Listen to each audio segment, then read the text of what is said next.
ರಾಜ್ಯ ಸರ್ಕಾರದ ವಿರುದ್ಧ ಬಿಜೆಪಿ ಜನಾಕ್ರೋಶ ಯಾತ್ರೆ ಮುಂದುವರೆದಿದೆ. ಪೆಟ್ರೋಲ್, ಡೀಸೆಲ್, ಗ್ಯಾಸ್ ಬೆಲೆ ಏರಿಕೆ ಖಂಡಿಸಿ ಕಾಂಗ್ರೆಸ್ ಪ್ರತಿಭಟಿಸಿದೆ. ಫೋಕ್ಸೋ ಪ್ರಕರಣದ ಆರೋಪಿ ಮುರುಘಾಶ್ರೀಗೆ ಕಾಂಗ್ರೆಸ್ ಶಾಸಕ ಬರ್ತ್ಡೇ ಶುಭಾಶಯ ಕೋರಿದ್ದಾರೆ.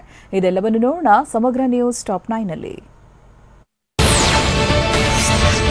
ಪಂಚಮಸಾಲಿ ಪೀಠದ ಜಯಮೃತ್ಯುಂಜಯ ಶ್ರೀಗೆ 1 ವಾರ ಡೆಡ್ಲೈನ್ ನೀಡಲಾಗಿದೆ.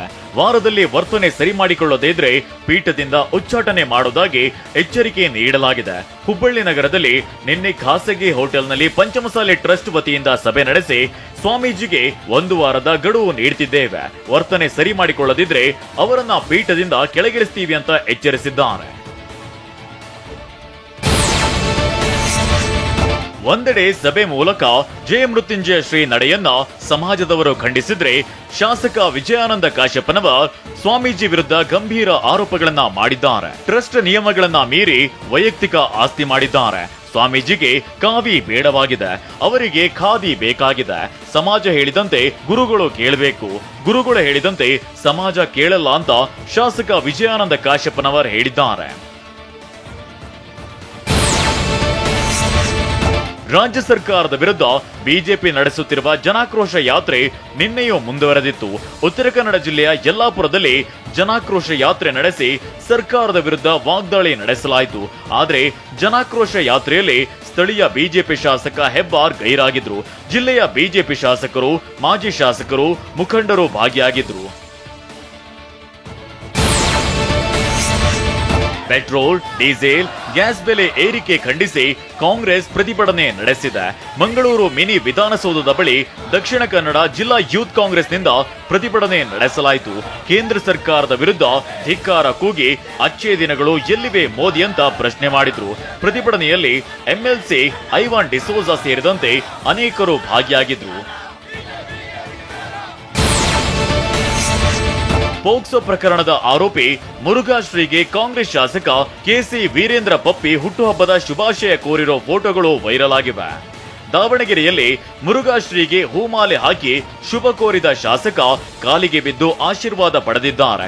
ಜೊತೆಗೆ ವೀರಶೈವ ಸಮಾಜದ ಮುಖಂಡರಿಂದಲೂ ಶುಭ ಕೋರಿರೋ ಫೋಟೋಗಳು ವೈರಲ್ ಆಗಿವೆ.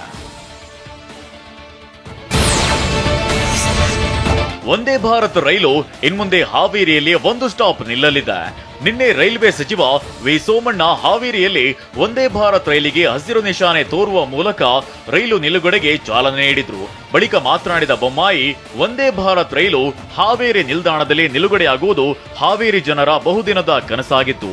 ಅದು ಇಂದು ಈಡೇರಿದ್ದು ಸಂತಸ ತಂದಿದೆ ಅಂತ ಹೇಳಿದ್ದಾರೆ.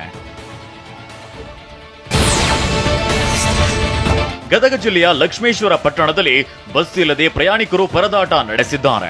ಲಕ್ಷ್ಮೇಶ್ವರ ಪಟ್ಟಣದಿಂದ ಗದಗ ನಗರಕ್ಕೆ ಬರುವ ಪ್ರಯಾಣಿಕರು ಗೋಳಾಡ್ತಿದ್ದಾರೆ. ಸಂಜೆ 7:15 ಬಳಿಕ ಲಕ್ಷ್ಮೇಶ್ವರ ಗದಗ ನಗರಕ್ಕೆ ಬಸ್ ಇಲ್ಲದೆ ಪರದಾಡುತ್ತಿದ್ದು, ಬಸ್ಸಿಗಾಗಿ ಕಾದು ಸುಸ್ತಾದ ಪ್ರಯಾಣಿಕರು ಬಸ್ ಬಿಡುವಂತೆ ಸಾರಿಗೆ ಘಟಕದ ವಿರುದ್ಧ ಆಕ್ರೋಶವನ್ನ ವ್ಯಕ್ತಪಡಿಸಿದ್ರು. ಕೊಲೆ ಆರೋಪಿ ದರ್ಶನ್ ಆಚೆ ಬಂದಿದ್ದಕ್ಕೆ ಪತ್ನಿ ವಿಜಯಲಕ್ಷ್ಮಿ ದೇವಸ್ಥಾನಗಳಿಗೆ ತೆರಳಿ ಒಂದೊಂದೇ ಹರಕೆ ತೀರಿಸುತ್ತಿದ್ದಾರೆ. ಬೆಂಗಳೂರನ್ನ ಕಾಯೋ ಅಣ್ಣಮ್ಮ ದೇವಸ್ಥಾನದಲ್ಲಿ ನಿನ್ನೆ ಮೊದಲ ಪೂಜೆ ಹೊತ್ತಿಗೆ ತೆರಳಿ ಮಡಿಲಕ್ಕೆ ಇಟ್ಟು ಖುದ್ದು ಪೂಜೆ ಮಾಡಿ ಮಂಗಳಾರತಿ ಬೆಳಗಿ ಹರಕೆ ತೀರಿಸಿದ್ದಾರೆ. ನಂತರ ಅಲ್ಲೇ ಇರುವ ಬಿಸಿಲು ಮಾರಮ್ಮನಿಗೆ ಉಪ್ಪು ಮತ್ತು ಮೊಸರಿನಿಂದ ಶಾಂತಿ ಮಾಡೋ ಮೂಲಕ ಆಶೀರ್ವಾದ ಪಡೆದಿದ್ದಾರೆ. ದರ್ಶನ್ ಬಿಡುಗಡೆಗಾಗಿ ಸೋದರ ದಿನಕರ್ ಕೂಡ ಬೇಡಿಕೊಂಡು ಅಣ್ಣಮ್ಮನಿಗೆ ಹರಕೆ ಹೊತ್ತಿದ್ರಂತೆ. ಅಣ್ಣ ಜೈಲಿನಿಂದ ಬಿಡುಗಡೆ ಆದ್ರೆ ಮಡಿಲು ತುಂಬ್ತೀನಿ ಅಂತ ಸಹೋದರ ದಿನಕರ್ ಅಣ್ಣಮ್ಮನನ್ನ ಬೇಡಿಕೊಂಡಿದ್ರಂತೆ. ಹೀಗಾಗಿ ವಿಜಯಲಕ್ಷ್ಮಿ ಮಡಿಲಕ್ಕೆ ತಾಯಿ ಮುಂದಿಟ್ಟು ಹರಕೆ ತೀರಿಸಿದ್ದಾರೆಂದು ದೇವಸ್ಥಾನದ ಅಣ್ಣಮ್ಮ ರಾಜೇಂದ್ರ ತಿಳಿಸಿದ್ದಾರೆ. ದಿನಕರ್ ಸರ್ ಅವರು ಬೇಗ ಬಿಡುಗಡೆ ಆದ್ರೆ ಪೂಜೆ ಮಾಡಿಸ್ತೀನಿ ಅಂತ ಆಗ ಕಟ್ಟಿದ್ರು ಹರಕೆ, ಅಲ್ಲಿ ಬಂದು ಪೂಜೆ ಮಾಡಿಸ್ಕೊಂಡು ಹೋಗಿದ್ದಾರೆ.